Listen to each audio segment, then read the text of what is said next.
బులెటిన్లో మరో breaking news చూస్తున్నాం. ముఖ్యమంత్రి నారా చంద్రబాబు నాయుడు ప్రతి నెల సామాజిక పెన్షన్ పంపిణీ కార్యక్రమంలో పాల్గొంటున్నారని, అందులో భాగంగానే గెలిచిన 6 నెలల్లో మొదటిసారిగా రాయదుర్గం నియోజకవర్గంలోని నేమకల్లు గ్రామానికి పింఛన్ల పంపిణీ కార్యక్రమంలో ఈ నెల 30వ తేదీన పాల్గొంటున్నారని ప్రభుత్వ విప్ కాల్వ శ్రీనివాసులు పేర్కొన్నారు.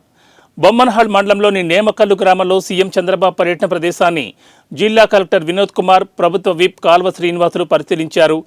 పింఛన్ల పంపిణీ అనంతరం నేమకల్లు ఆంజనేయ స్వామి గుడి ఎదురుగా గ్రామ సభ పేరుతో ప్రజా వేదిక నిర్వహించనున్నారు.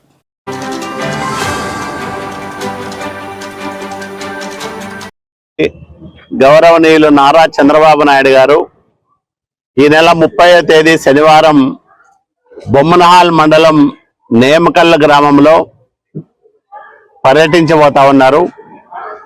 ప్రతి నెల సామాజిక పెన్షన్ల పంపిణీ కార్యక్రమంలో ముఖ్యమంత్రి గారు స్వయంగా పాల్గొంటున్నారు. ఈ నేపథ్యంలో ఈ నెల రాయదుర్గం నియోజకవర్గాన్ని ఎంపిక చేశారు.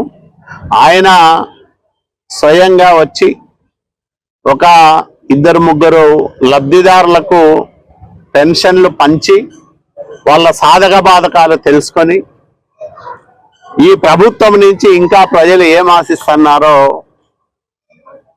కనుక్కొని తదనుగుణంగా వాళ్ళకు సహాయాలు చేసేదానికి ఈ కార్యక్రమం ఉపయోగపడుతుంది. పెన్షన్లు పంచిన తర్వాత నేమకల్లు ఆంజనేయ స్వామి గుడి ముందు భాగంలో గ్రామ సభ ప్రజావేదిక పేరుతో నిర్వహించడం జరుగుతుంది.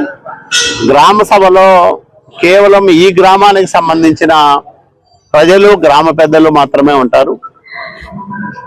ఈ గ్రామానికి ఏం చేశాం, ఏం కావాలి, ప్రజల జీవన ప్రమాణాలు మెరుగుపరచడానికి ఎలాంటి కార్యక్రమాలు తీసుకోవాలనే విషయాలను గ్రామస్తులతోనూ గ్రామ పెద్దలతోనూ నేరుగా చర్చించి